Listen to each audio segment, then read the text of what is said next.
شفاء لروحي وحبل المتين ورحمة قلبي وحصن الحصين. شفاء لروحي وحبل المتين ورحمة قلبي وحصن الحصين.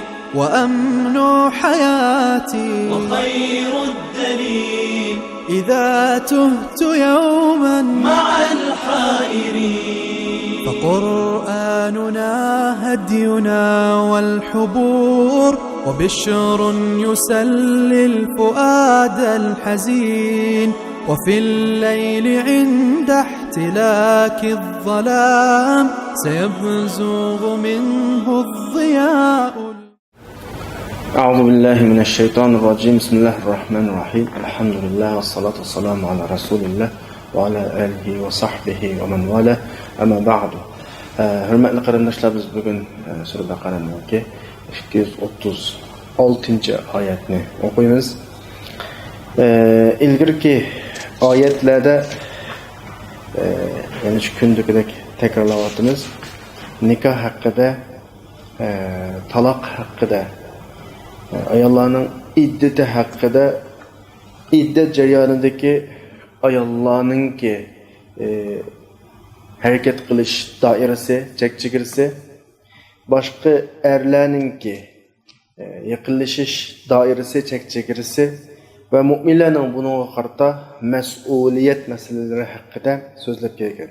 Bugungi darsimizda o'xshash shu mazmunni davomlashtiramiz. Biz ilgirki oyatda taloq qilingan ayol yoki eri vafot topgan ayolningki iddati haqida to'xtalgan bo'lsak, bugungi oyatda turmush jarayonida ba'zida yuz berib qoladigan ahvollar bor. Ya'ni nikoh qilib bo'lgandan keyin bir uyda o'tirmasdan ajrashadigan, talaq qiladigan ahvollar bo'ladi. Bu ahvollarda masala qanday shaklda ayriladi, kimlarning ustiga qanchalik mas'uliyat yuklanadi, tafsiliy ahvoli bugungi darslarimizda so'zlanadi. Alloh subhanahu va taolo bu haqda da'vat etadi. La junaha alaykum in talaqtumun nisaa ma lam tamassuhunna aw tafriduhunna lahunna fariida wa matti'uhunna 'alal musi'i qadaruhu wa 'alal muqtiri qadaruhu mata'an bil ma'ruf haqqan 'alal muhsinin. Yani bazı ahvollarda bu yüz bermeydimi degil olmaydı, köp yüz birdimi degil olmaydı. Yani ayol to'y qildi, nikoh qildi. Nikohdan keyin yolg'iz bir yerda qolmagan ahvol ostida. Yani bir uy tutmagan ahvol ostida taloq qiladigan ahvollar. Bu ayollarning to'yliqi muayyan shaklda belgilanib bekitilgan yoki to'yloq texi deyishilmagan bunday bir ahvollar bo'ladi bunda. To'yloq muayyan shaklda bekitilgan bo'lsa, inshaalloh kelasi oyatda bu haqda to'xtalamiz.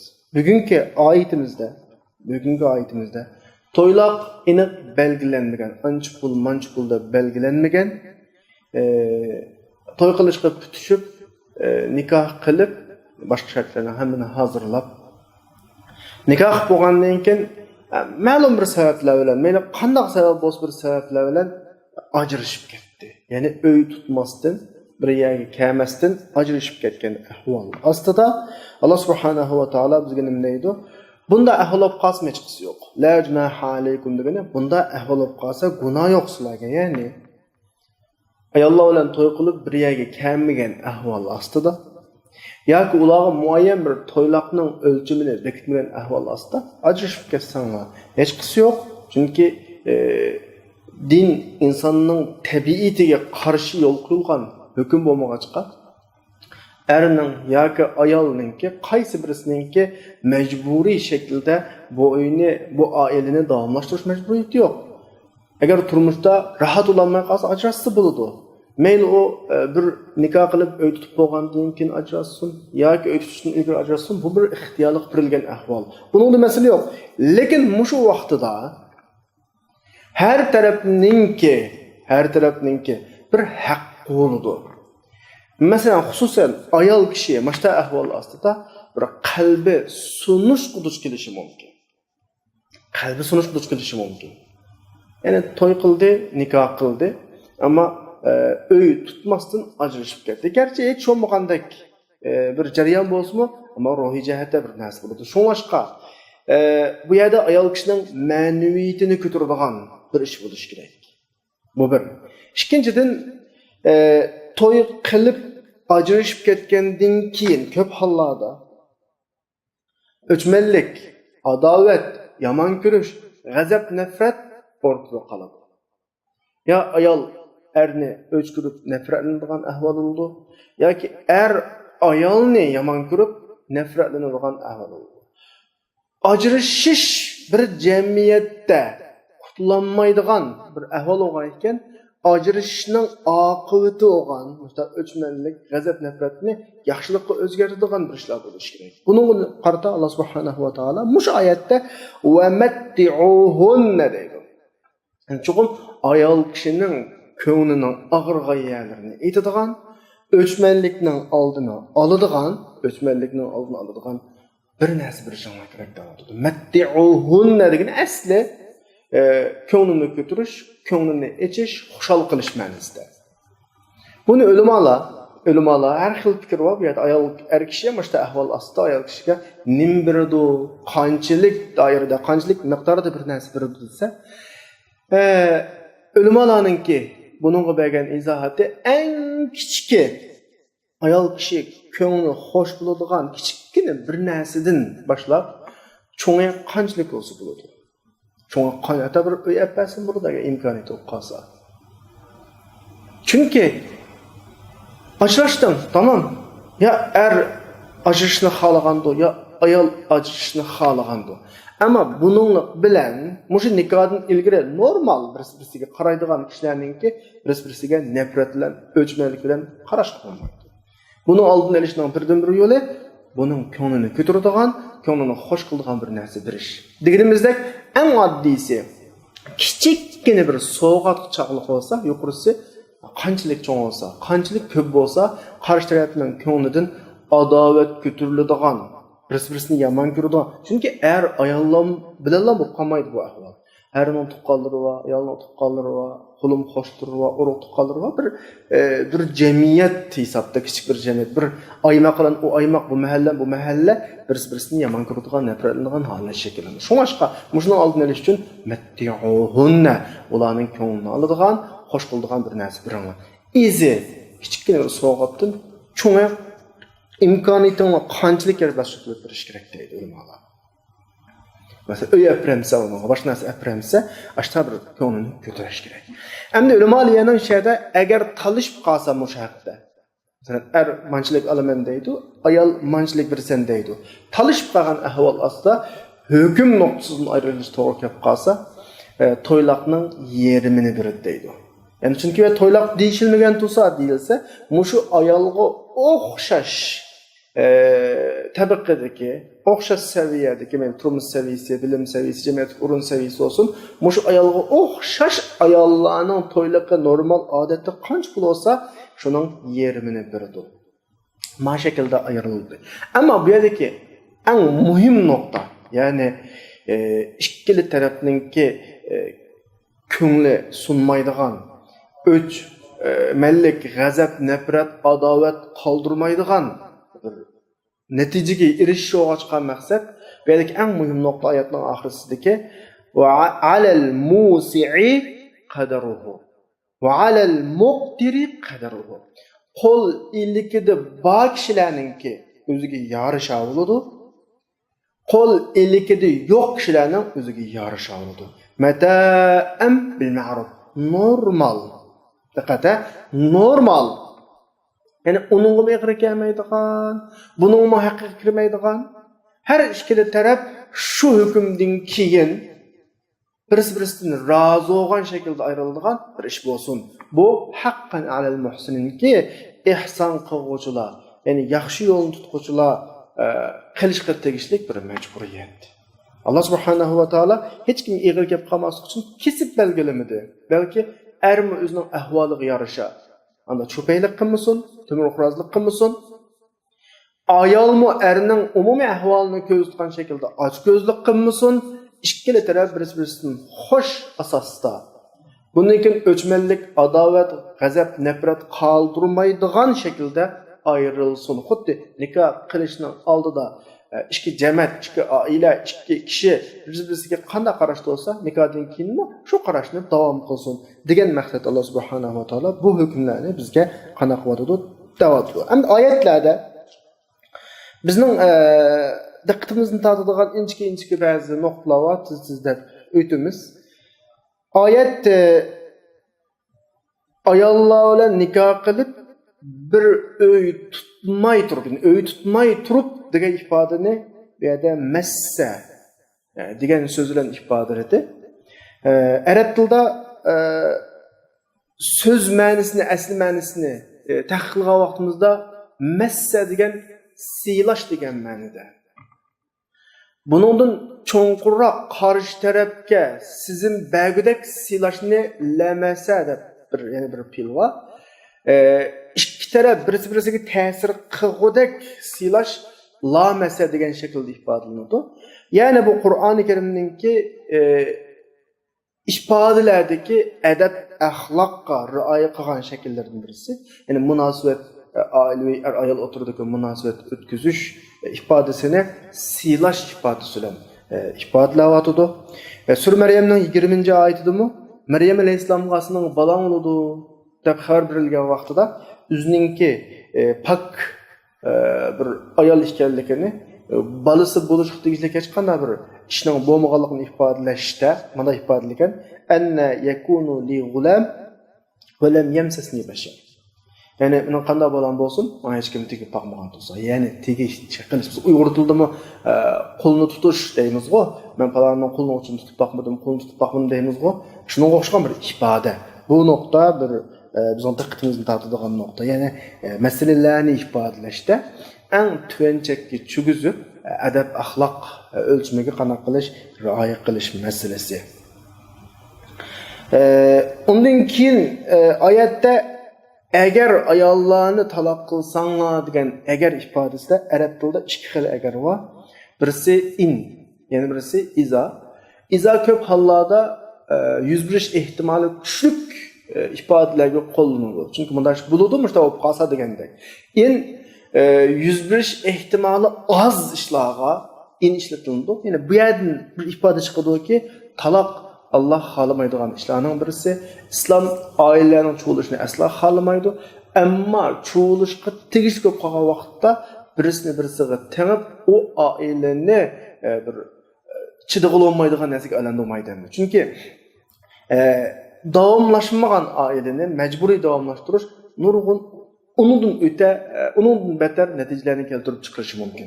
Hadisda taloqningki nayt yomon ko'riladigan ekanligini ifodalash mazmunida bir hadis var ve Ebu Davud Beyhaqi Hakim qatorliq muhaddislar Ibn Maraddan chiqargan hadis abghadul halali ilallah at-talaq. Talaq halol olsunmu, lekin Allohga eng yomon ko'riladi degan ma'noda. Shunga bu nuqta oyatdagi shu in degan so'zdan ifodalanadi. Undan keyin oyat qo'l illikida bala o'zining ahvoliga yarasha, qo'l illikida yo'qlar o'zining ahvoliga yarasha bo'ladi degan ma'noni ifodalashda alal musi'i qadaruhu va alal muqtiri qadaruhu deb musi' degan bir so'zni ishlatdi. Musi'ni biz yengil tushuntirsak bayla degan bo'ladi. Ammo musi'ning asli so'z ma'nosini ifodalagan vaqtimizda ya'ni doirasini kengaytganlar degan ma'noda. Yani bu yerden bizge inçki bir ifade çıkmadıdır sen dünya sebep kanuniydi noktasıdın. Sen kenrak durmuşka erişeydiysen kengroq harakat qil degandek bir ma'no chiqadi. Ya'ni musiya nuqul iqtisodga qaratilgan narsa emas. Har qanday bir ishni qana qilgan kengaytgan. Ya'ni sen harakatingni kengayt, turmushing kengaydi. Harakat doiringni kengaytgan, turmush saviyang qana qiladi, o'rlaydi. Ya'ni 2 qadam olsang, uningga yarasha turmushga erishsa, 3 qadam olsang, uningga yarasha turmushga erishsa, hayotda bir sabab qonuniydi.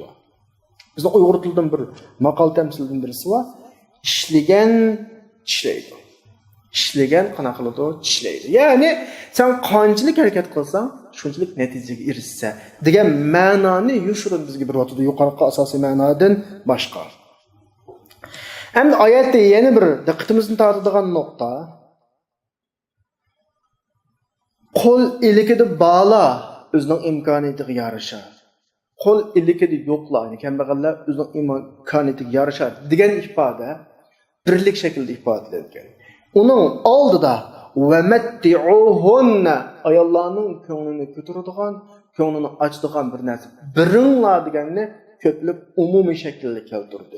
Ya'ni bu ilgirki oyatda biz askartib o'tgan bir ijtimoiy jamiyatning muqimligi, normal davomlashishi, o jamiyatdagi tartiblarning buzilmasligi uchun mu'minlarning hammasi kuch chiqarish kerak. Diniy shar'iy ahkomlarni ijro qilish nuqul shu hukm munosabatlik odam bilan qarashli ish emas, balki atrofdagi o'zini mu'min, musulmon degan har odam mas'uliyat sahibi o'zining qarindishiga nisbatan hukmlarni ijro qilishdan ojiz kelganida unga yordam berish, uni shu haqqa tavsiya qilish, shunga yetaklash mas'uliyati hammadan bor. Bu yusidan Qur'oni Karimdagi bu ifoda ko'plik shaklda ifodalangan. Oyat bu shaklda ma'nolarni bizga beradi. Oyatning asos ma'nosi qisqacha qayta takror bir xulosalasak, ya'ni nikoh qilib bo'lgandan keyin hech o'y tutmasdan nikohdan ajrashib ketib qolgan ahvol ostida to'yloq aniq belgilanmagan bo'lsa, ayollarning ko'nglini ko'targidek, ko'ngli ochqidek bir narsa berish kerak. Talishib qolgan ahvol ostida ulamolarning fikri bo'yicha shu ayolga o'xshash ayolga elinadigan to'yloqning yerini oladi. Buningda erning iqtisodiy sharoiti asosiy o'ringa ega, ya'ni qo'l ilikida bola qanchalik kengayib qilsa bo'ladi, qo'l ilikida yo'qlar o'zining ahvoliga qarab qana qilsa bo'ladi, bir narsa bersa bo'ladi. Undan keyingi oyatda hamda farqli bir hukm keladi. Ya'ni yuqorqi hukmninki farqli bir shakli. Allah subhanahu va taolo davotida bu oyat 237-oyat: "Va in qallaqtumuhunna min qabli an tamassuhunna va qad faradtum lahunna faridatan." Bu ilgirki oyatning farqli yeri bu. فَنِصْفُ مَا فَرَضْتُمْ إِلَّا أَنْ يَعْفُونَ أَوْ يَعْفُوَ الَّذِي بِيَدِهِ عُقْدَةُ النِّكَاحِ وَأَنْ تَعْفُوا أَقْرَبُ لِلتَّقْوَى وَلَا تَنْسَوُا الْفَضْلَ بَيْنَكُمْ إِنَّ اللَّهَ بِمَا تَعْمَلُونَ بَصِيرٌ.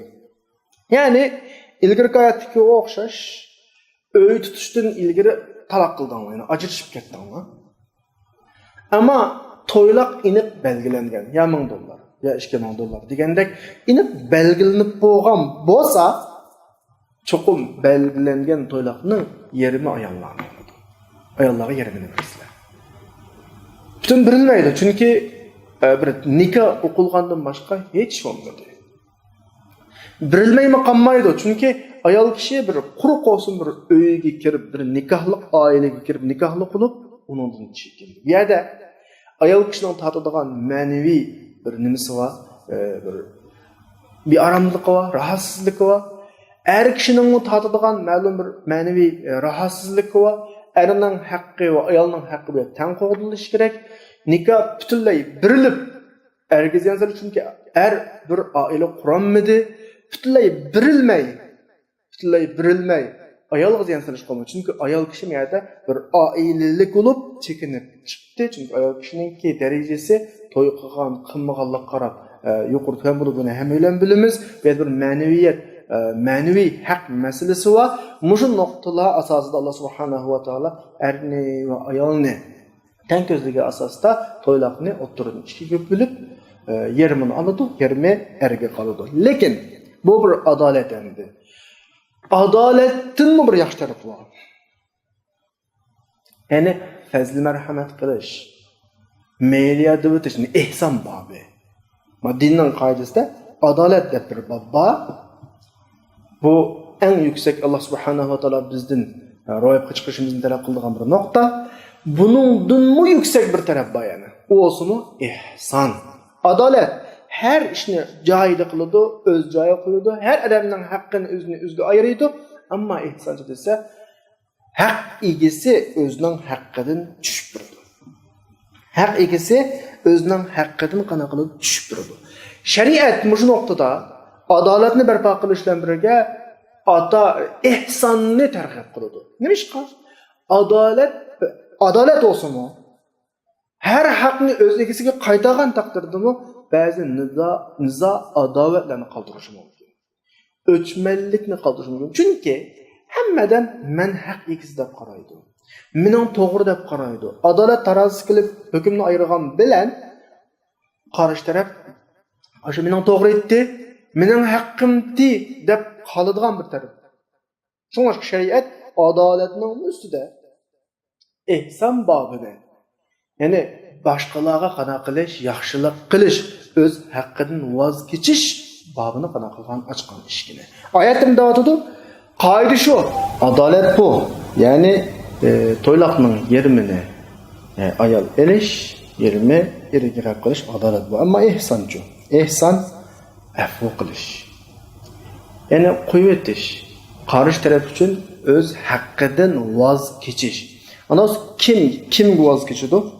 İlla ayyafuna aw ya'fu allazi bi yadihi 'uqdatun nikah. Ya şu ayollar kechadi. Bu mu to'y qilaman deb chiqim topmasin. Yani boshqa oila qurib qolsa qana qilsin, qiynalib qolmasin, nikoh qilib uy tutmagan bo'g'ochqa degandek e'tiborlar bilan ayol kishi o'zi olmoqchi bo'lgan yarim to'yloqdan voz kechsa bo'ladi har uchun. Aw ya'fu allazi bi yadihi 'uqdatun nikah. Yoki bo'pti, bu xonmi bir to'y qilgan bo'lib, ma'lum ko'ngli yarim bo'lgandi, qalbi qirilgandi, bir ko'ngli ko'tarilib qolsa ajab emas deb yerimini bermay butun biray deb qanaqasi bo'ladi, birvasi bo'ladi. Mana bu nuqtadan bu qurilib bo'liblam cho'lgan bu oilaning a'zolari o'tirida mehr muhabbat saqlanadi, o'chmanlik, adovat gin qolmaydi. Hamda oyatdagi iborani aynan tarjima qilgan vaqtida illa ayyafuna ya ayalloh afu qiladi, ya'ni o'zining haqqidan voz kechadi. Yoki nikoh uning ilkida bo'lgan kishilar deb bir ifoda kelganlik.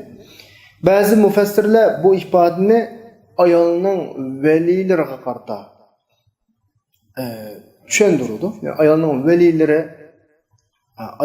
şu ayolning aksi ya dadisi degandek valilari to'yloqdan voz kechsa degandek tushunchalantirdi. Ammo biz o'qiyotgan bu tafsirninki mufassiri buningga nihoyat qattiq raddiya berib, to'yloq xolis ayol kishining mali, to'yloq xolis ayol kishining haqqi, uningda hech kishininki uni amaldan qoldirish, voz kechish, tushirib berish haq huquq olmaydi.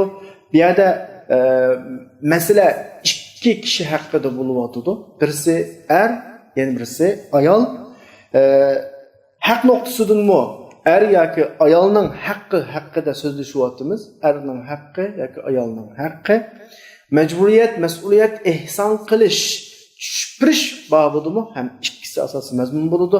Tushirdigini ya ayol o'zining oladigan yerim to'yliqidan tushiradi, ya'ni olmaydi, yoki uningga tushiradi, butun to'ylarning hammani beradi.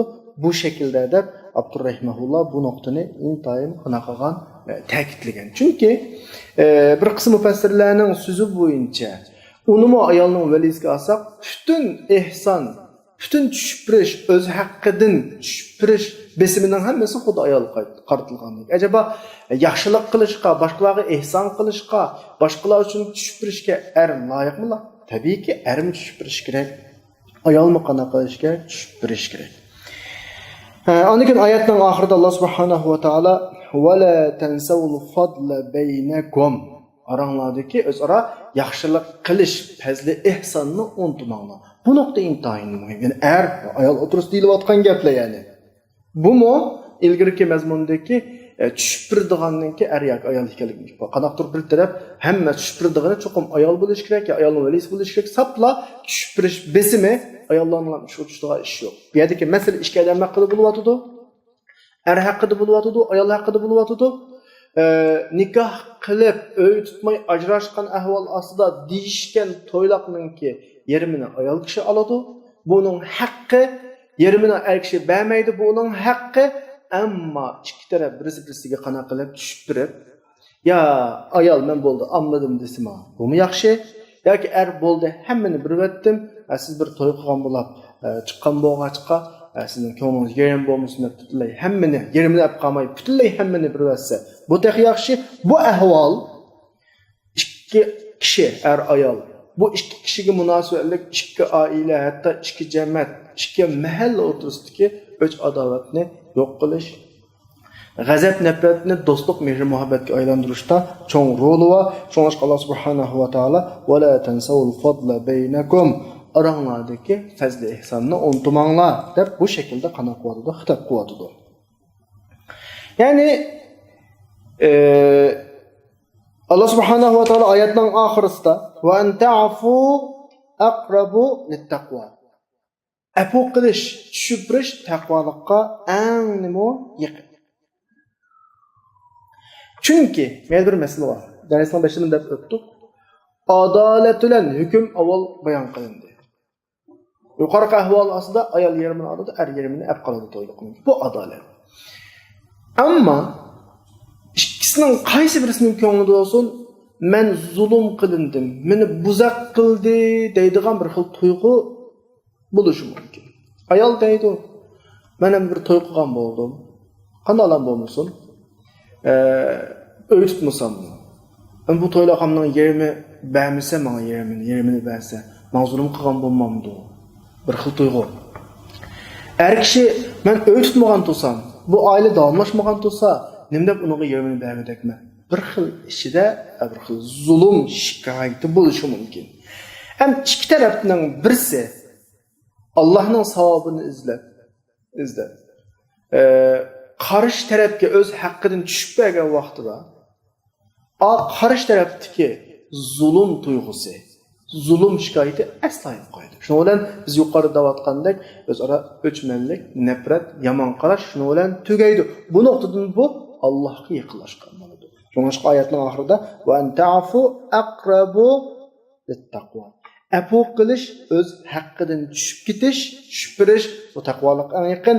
Aranglardagi fazli marhamatni unutmanglarki, bu masalani bir nikoh qilib ajrashlanlar, jangida o'chmanlik, adovatga aylantirmay, fazli bilan saqlab qolinglar. Mehr muhabbatni qanaqlanglar, saqlab qolinglar degan shaklda Alloh subhanahu va taolo oyatni qanaqlashni oxirlashtirib o'tadi.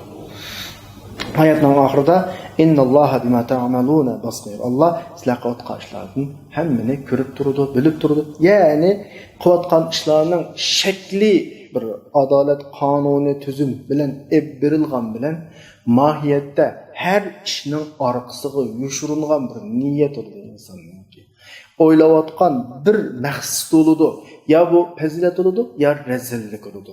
Sen yaxshilikni o'ylab qilgan har bir ishingni Allah'ınki görüşü aslında rezillikni o'ylab, yomonlikni o'ylab qolgan har ishingni Allah subhanahu va taoloninki görüşü aslında hergiz buni qilib oldim, ani etib oldim deb o'ylama. Alloh hammani qanaqib turdi, ko'rib turdi.